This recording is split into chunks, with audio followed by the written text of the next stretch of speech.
Le monde serait frappé par surprise. Le système de communication connecté à la flottille de sous-marins américains de classe Ohio serait le premier à recevoir l'ordre. En patrouille dans les profondeurs des océans Atlantique et Pacifique, ils sont indétectables.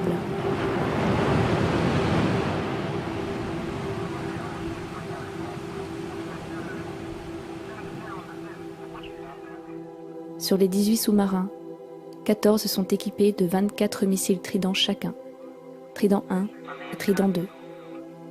Les 4 autres sont armés de 154 missiles de croisière Tomahawk, pouvant être équipés d'une ogive nucléaire.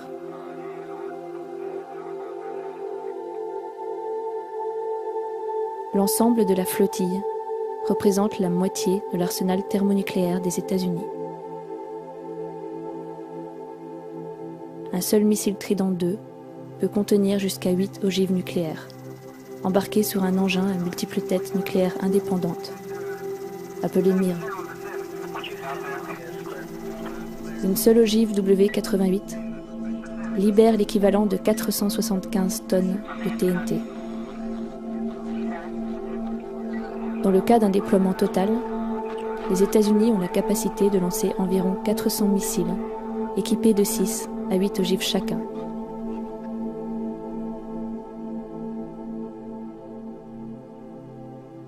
À compter du lancement, il faut moins de 10 minutes au SLBM pour atteindre sa cible, ou tout juste 5 minutes s'il est propulsé sur une trajectoire en dépression.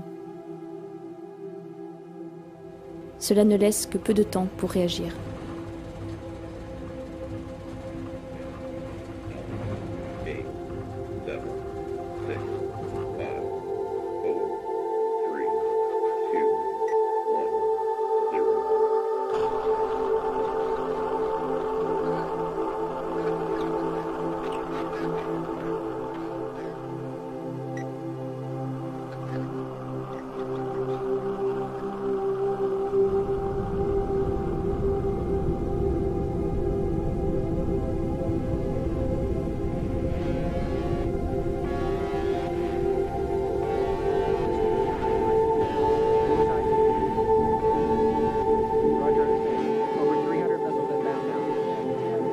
Les premières lignes de radar en Russie, en Chine et ailleurs détecteront immédiatement la pluie de missiles. Ils pourront déterminer leur trajectoire et leur cible. Les minutes se transformeront en secondes. Ce n'est pas un test. Ce n'était pas prévu.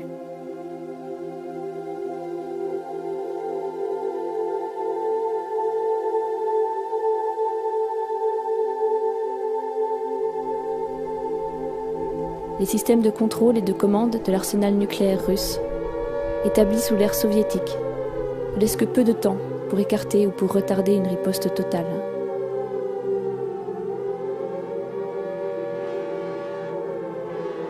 En 50 secondes, le missile atteint le sommet de sa trajectoire au-dessus de l'atmosphère terrestre. Il est à vitesse maximale. Puis son moteur s'arrête. Le dernier étage éjecte les ogives en même temps que les leurs. Au sol, les systèmes radars sont dépassés. Ils ne parviennent pas à les différencier l'un de l'autre. Au moment où ils pénètrent dans l'atmosphère, les leurres brûlent et les ogives entrent dans leur phase terminale.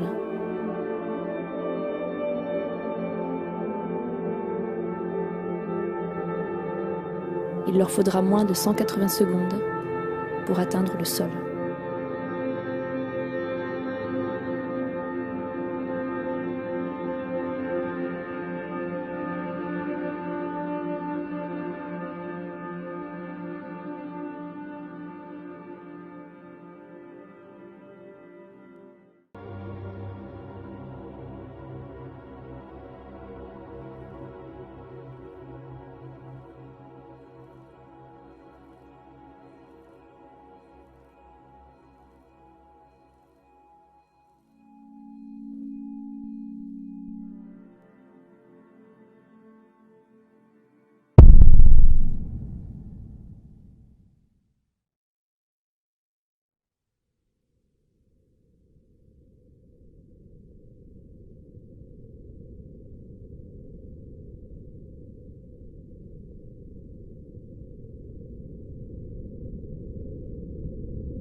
that goes off in full in the first shot. Now you have in the submarines, you have the warheads you have not yet discharged. Those go along the way as a second wave. After that, you're pretty much out of weapons. After which, most everybody is dead. Most logistical systems are dead, non-functional. You have a situation where the effect of this kind of firing creates a continuing effect which may go for several years. Now, instead of having one bomb, which is it's a nuclear super bomb with thermonuclear implications. Now, imagine you have the same kind of thing, or less, and you have not one big bomb. You have a whole barrage of such things. The exchange involves Russia. It involves China, which has a very significant thermonuclear arsenal. It implicitly involves India. It involves the United States. It involves the extermination, virtually, of Western Europe.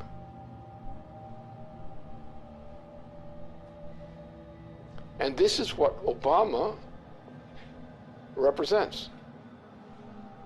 It's what he's intended.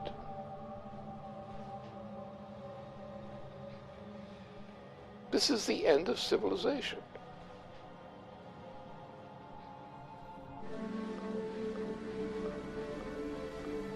This is a full-scale commitment to an attack on the entire Eurasian continent, especially the Asian side. And it's a military operation with a full panoply of every kind of weapon for general, essentially a nuclear warfare capability, with all components, submarines, various kinds of ships, a vast accumulation of U.S. troops in that whole region, with auxiliary side in. À la fin de l'année 2011, le président Barack Obama inaugurait le siècle pacifique, ou pivot pacifique, visant à étendre la présence militaire américaine sur les théâtres d'opérations navales des océans Pacifique et Indien. Cette expansion a été perçue comme une tentative de contenir la Chine et d'affaiblir sa souveraineté dans la région par une présence accrue à ses frontières.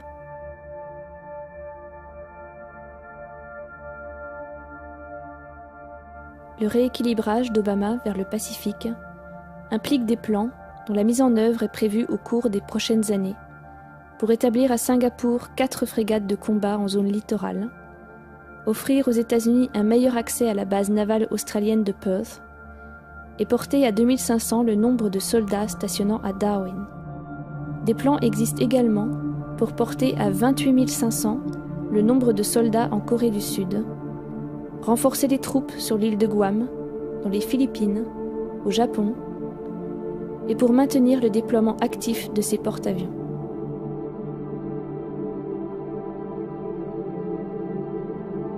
La Chine a répondu à cette présence accrue des États-Unis dans le Pacifique par la stratégie anti-accès, visant à maintenir ses adversaires hors des territoires stratégiques longeant la frontière chinoise, particulièrement en mer de Chine orientale.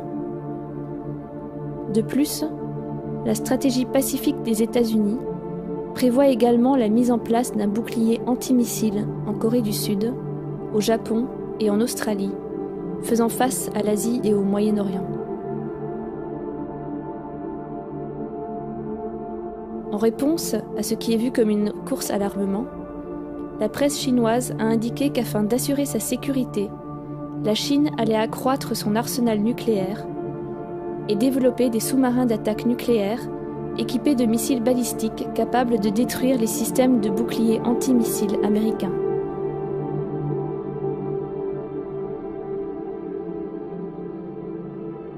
Plus tard, au cours du printemps 2012, plusieurs avertissements ont été lancés sur le fait qu'un tel système antimissile forcerait la Chine à changer sa politique nucléaire traditionnelle. Si elle était menacée, elle pourrait revoir sa politique qui exclut toute première frappe et considérer l'éventualité d'une attaque nucléaire. As a result, reductions in U.S. defense spending will not I repeat, will not come at the expense of the Asia-Pacific. My guidance is clear. As we plan and budget for the future, we will allocate the resources necessary to maintain our strong military presence in this region.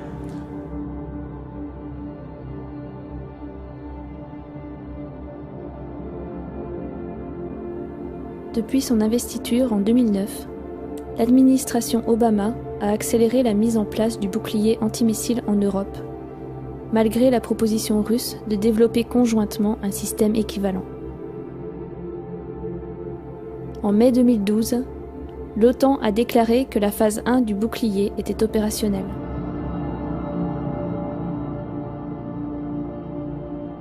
La phase 1 inclut le déploiement de systèmes de défense contre les missiles balistiques le long de la frontière russe. Les États-Unis ont également déployé un radar antimissile en Turquie. En mars 2011, un navire Aegis destiné à la défense antimissile a été envoyé en mer Méditerranée. Il s'y trouve toujours. Un accord a été conclu avec la Roumanie pour accueillir un site américain équipé d'intercepteurs de missiles. D'autres accords ont été conclus avec la Pologne pour y ouvrir un site similaire. L'Espagne a autorisé les Américains à déployer dans la base navale de Rota 4 de leurs destroyers Aegis, équipés de systèmes antimissiles et de missiles Tomahawk, capables de lancer des ogives nucléaires.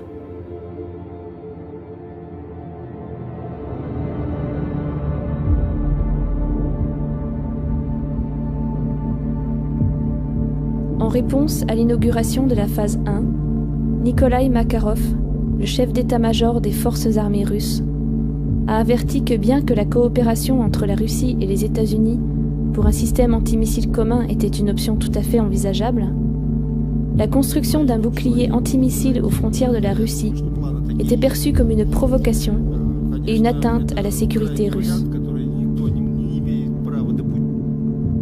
Les militaires envisageraient donc l'option d'une frappe préventive contre les sites américains, avec des missiles tactiques Iskander lancés depuis Kaliningrad, d'une portée allant jusqu'à 400 km et pouvant être équipés de têtes nucléaires. Размещение новых ударных вооружений на юге и северо-западе России.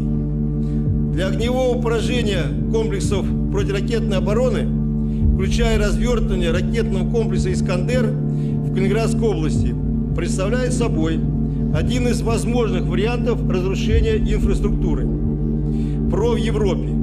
С учетом дестабилизирующего характера системы ПРО, а именно создание иллюзии нанесения безнаказанного разоружающего удара, принятие решения об упреждающем применении имеющихся средств поражения будет приниматься в период обострения обстановки. Sur l'ensemble des pays membres de l'OTAN possèdent un arsenal nucléaire. On estime que la France possède un stock de 300 ogives. La Grande-Bretagne 225, dont 160 têtes nucléaires actives.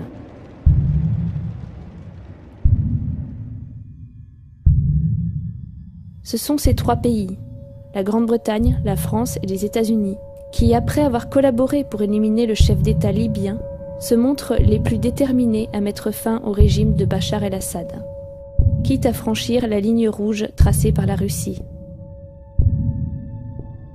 Cet enthousiasme des Occidentaux se traduit ouvertement par l'armement de groupes terroristes en Syrie. Ils revendiquent le droit d'appliquer les politiques d'intervention humanitaire défendues par le véritable architecte de la guerre en Irak, Tony Blair. Aux États-Unis, Obama est personnellement engagé dans une intense campagne de propagande visant à justifier une intervention militaire en Syrie et au-delà. That a red line for us is we start seeing a whole bunch of chemical weapons moving around or being utilized. That would change my calculus. That would change my equation. Quelles seraient, pour l'humanité et pour la planète dans son ensemble, les conséquences de l'entrée en scène d'une personnalité assez folle pour provoquer une confrontation thermonucléaire mondiale? Et quand ce fou entrera en scène, l'humanité subira la perte de centaines de millions de vies. 50% de la couche d'ozone sera détruite. La température moyenne de la planète chutera d'au moins 7 degrés. Et une très forte radioactivité empoisonnera l'atmosphère. En matière de guerre thermonucléaire, la décision ultime repose sur la personnalité des chefs d'État impliqués.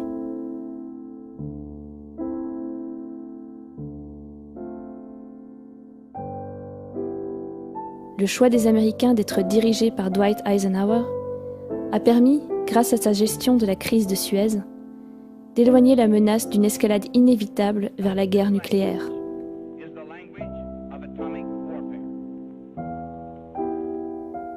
Avec John Kennedy comme commandant en chef, les Américains ont désigné une personnalité dévouée au progrès et à la paix. Et c'est ce qui a guidé sa main dans les négociations avec Nikita Khrouchtchev, lors de la crise des missiles de Cuba, puis à Berlin, aboutissant à un accord interdisant les essais nucléaires atmosphériques.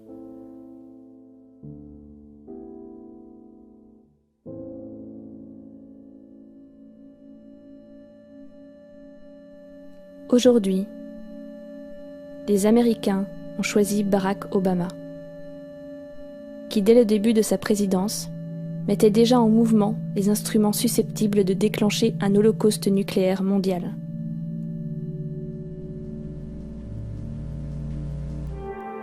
Des estimations et des rapports récents montrent que le déploiement de l'arsenal militaire américain, en particulier naval, atteindra son niveau maximum dans les prochains mois, avant que n'intervienne la fin de certaines missions ou les coupes de budget pour d'autres.